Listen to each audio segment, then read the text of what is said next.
I lived first in a little house and lived there very well. The world to me was small and round and made of pale blue shell.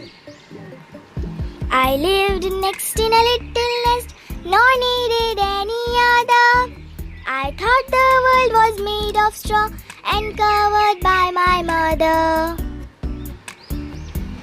One day I fluttered from the nest to see what I could find. I said the world is made of leaves, I have been very blind.